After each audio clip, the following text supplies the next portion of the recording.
Hello, everyone. Let's get ready to welcome Pedro Vina, founder at VOTA CT, to give us some more information about lubrication apathy, the maintenance, Achilles heel. Take it away, Pedro. Thank you, Tim. And hello, everybody. Welcome to the session. I think you all have a fantastic day today with a lot of interesting speakers. So you are not frustrated as the little man on my screen.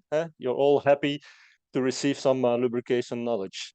I'm going to take you through what I see in some of my assessments that I do on lubrication, what I call the lubrication apathy, and could be the maintenance Achilles heel from some organizations. Now, what is this all about? During my assessments, I'll always meet people who says, yeah, we are loading, please wait, we are not there yet. There is a lot of things ongoing on lubrication, a lot of teams, a lot of articles in platforms such as this one. So lubrication is gaining a lot of attention the last 10 years, but not every organization is ready. Few excuses they have is that they are always on a reactive mode, the fix it forever mode, but also that they have a lack of understanding what lubrication could be as a benefit to the organization. So what they most see is that they assume that lubrication is still a backroom activity.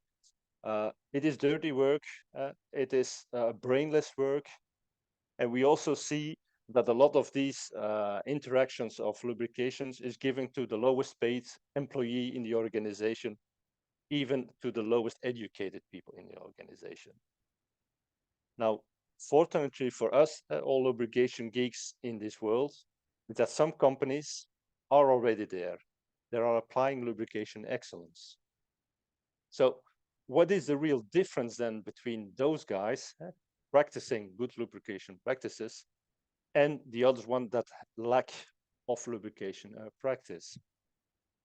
Well, the answer could be quite simple, but it isn't.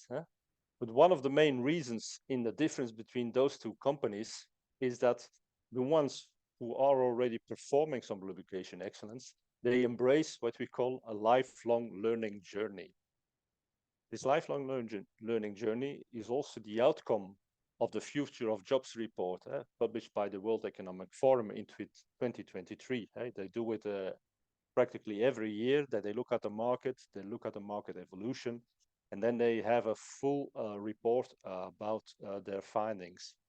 So some interesting stuff you find over there. As you know, the technological evolution is going at a rapid pace. You also have some disruptive technologies. So the aim or the conclusion that report is that you cannot grow a business with some old thinking. You have to apply some new thinking. New thinking means that you have to educate yourself continuously. And that's where the term lifelong learning comes from. So if you want to keep up with the rapid pace of industry and all the disruptive technology that is surrounding us, you have to have an organization that adapts itself, and it adapts itself by learning continuously.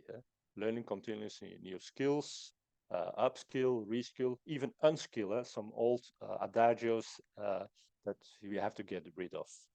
So that is the first step in going to operational excellence, and that makes the difference to those who are already advancing at a fast pace and those who lack some knowledge.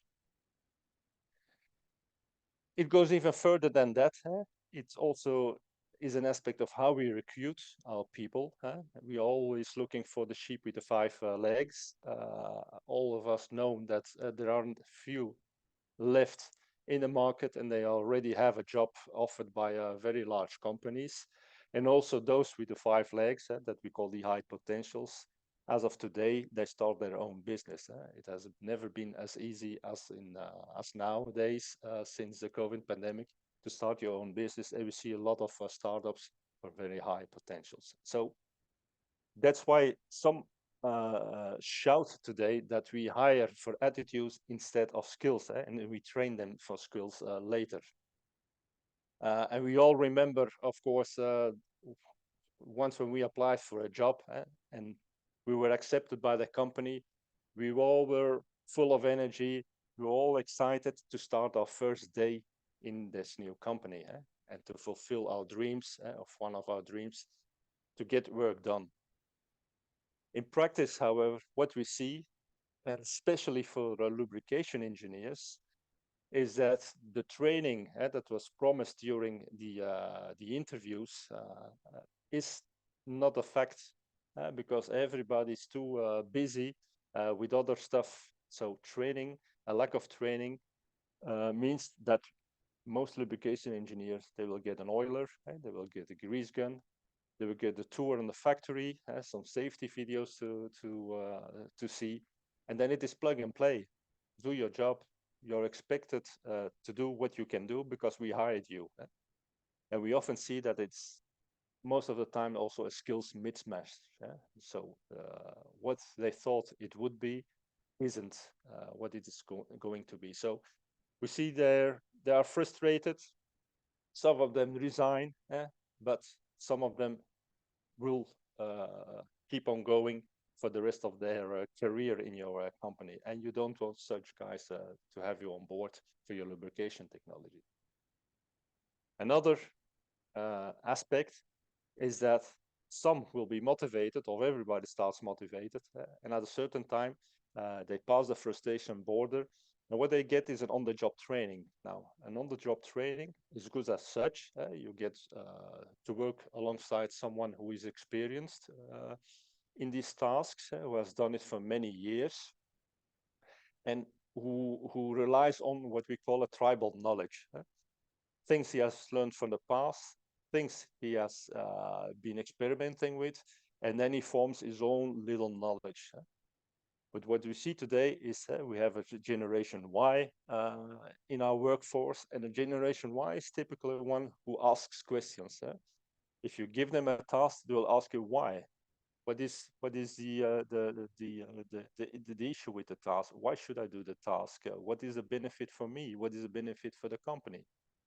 And many times in the on-the-job trainings, the guy who's sitting in front of you has done it for about 30 years lubricating at the plant, doesn't know why he does the lubrication, the finesse of what is important and what its benefits, he can't explain it. So that leads to a lot of frustration as well, or that sometimes they are not engaged anymore and they say, okay, whatever, I will do whatever is asked from me, but nothing more, nothing less. So on-the-job training is good, it's fine, but it creates what we call a tunnel vision. If you are too long within a company, you don't see the things as someone who enters fresh into your company, or as you say, consultants that enter the company, they see it differently than someone who has been there for many years. You don't see the urgency of lubrication anymore at some point.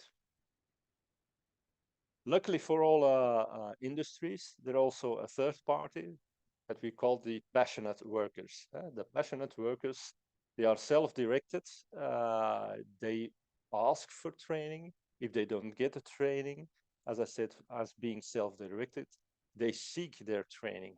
They seek literature, they seek best practices. These are the people that you want in your company, but there are not many of those. The issue of today, what we are talking, why I hold this presentation, is to get those not fully engaged people, the orange one, to become the green. That is the gap that we have to address. And one way of doing it is by external trainings. On-the-job training is good, but as I said, it creates a tunnel vision. At some point, they don't know the finesse anymore of why they are doing such tasks. So external trainings may help because external trainers are fully equipped with all the knowledge and all the technology that is coming up on with the technology that's coming to us. We see that, we learn about it, and we give it in the training courses also to the future learners. So it is a catalyst for a lifelong learning trajectory. Another study, where I talked about the World Economic Forum, but another astonishing study is the one from Gallup. Gallup is also looking at the workforce folks and how they evolve. And the last report of 2023, I will leave also all the links to the reports at the LRVS. So if you want some access to it, or if you already have it, you can get it by LRVS from Fluidec. What we see in that report is that at 23%, I found it shocking, is thriving at work, or people that are engaged. I call them the green ones. 59%, they call the quiet quitters, they are not engaged anymore. And 80%, the red figures, are loud quitting. Those people are actively disengaged. You don't want them in your company, at least. But if you look at the overall figure, you can see the Pareto, about 23% being engaged, and about 77%, there are a big question mark. So is that important? Is that not important? Is it applicable to your company? I don't know at this moment, but I urge you, if it is about lubrication, to have a Gemba walk in your organization, go to the field, look at the fields. And here is my observations in some companies that I assess on lubrication. And the pictures you see over here is a standard plumber block supporting a fan. And then you can see already the figure, our disengaged people. You see a lot of grease, old grease, fresh grease, even different type of grease, mixing grease, a filthy plumber block. So obviously there you have people who are disengaged. It doesn't matter what they do, and they do it with a sort of protest. On the other hand, the orange guys, they are also not disengaged. They don't care more, and certainly after many years of service, it's questionable. Is the plumber block hasn't been greased recently? Has it not been greased? You can't see it from the picture itself of observing it. So perhaps you have to wait for a report from some PDM engineer, whether it be a thermographical report or an ultrasonic report or a vibration analysis report. So at this moment, you don't know whether it's done or not. You can look in your work orders for the ones that are signed and see whether the job has been done or not. But as you know, as me, many of those, it's just a checkbox saying that, okay, I've done a job, and you are not sure. So it's still a guesswork. And then, of course, you have your passionate worker. As your passionate worker, you see in this case, the plumber block is clean. There is some grease left on the grease nipple, protecting it from further contamination. And there is also a coding that will indicate, okay, which type of grease will I use on this plumber block. So there's a big difference between how a lubrication engineer operates in a plant, and you clearly can see, okay, who are my passionate workers, who are my disengaged workers, and who is counterproductive. Now, everything has to do with a certain resistance to change. We cannot apply with force some lubrication trainings on everyone. You see also in the funnel, as we start or as we progress in the years that we work, that the area of resistance to change will only grow. So if you are in the beginning with people working on their knowledge and skills, you will have less resistance because everybody is eager to learn at that point. Then when you wait for 10 or 15 years later, the resistance to that learning will be much more bigger, of course. So be there at time and know that there will come a certain resistance. And as Peter Drucker, one of the reliability gurus says, company cultures are like country cultures. Never try to change one. There's a mistake that I see many change assessments that are being done in companies, but try instead to work with what you've got. It's also a proven track that we did in the past with a company here in Belgium, where we asked volunteers, who wants to do the lubrication job? We were explaining why lubrication is important to the reliability and the overall equipment, the OE of the company. And we just asked, okay, are there any volunteers in this maintenance crew that will like to be properly skilled in this matter, this subject as lubrication, and will go for external extensive training, and then of course applying it to their daily job. And what we found at that time is that people from 50, 55 who were nearly to their end of work life, going to their pension. So when they see that the maintenance task is a bit too heavy to carry by their backs, and they for their health, so many of those applied to become a lubrication engineer to have another job. And that is something good. That's the thing that you have to look for. Is there a certain motivation to do this job? It can mean that we have to upskill people. It can mean that we have to reskill people.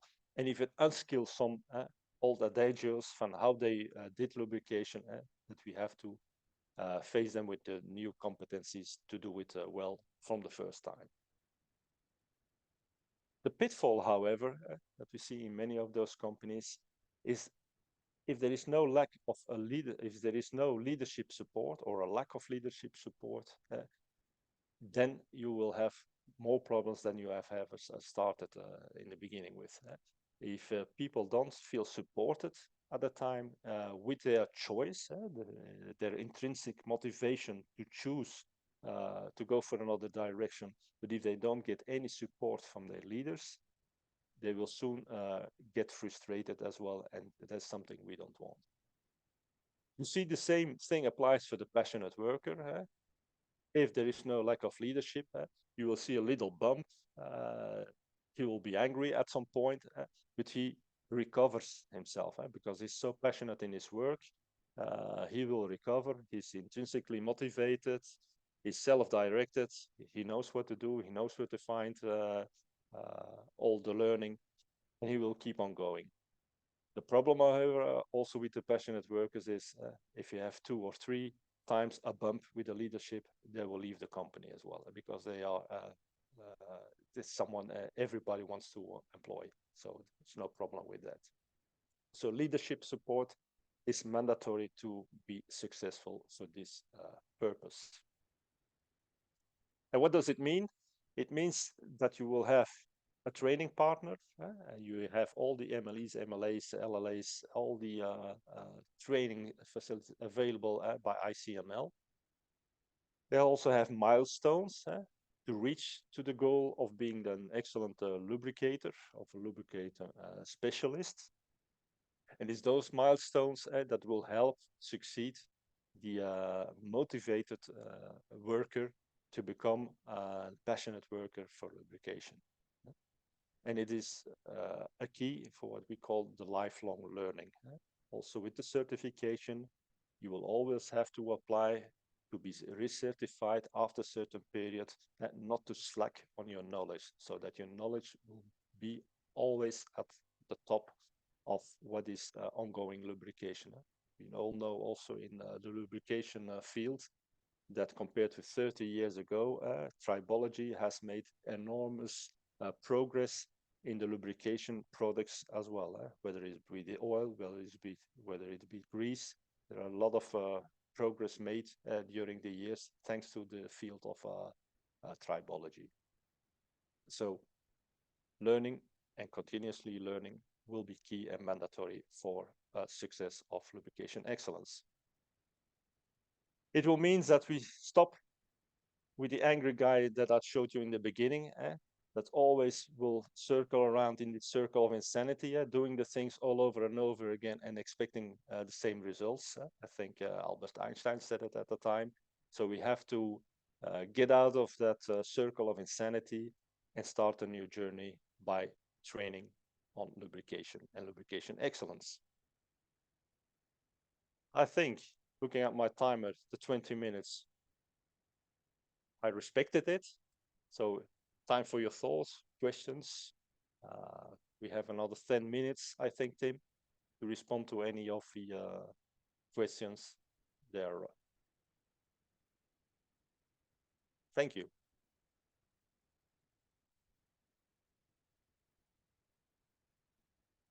No questions?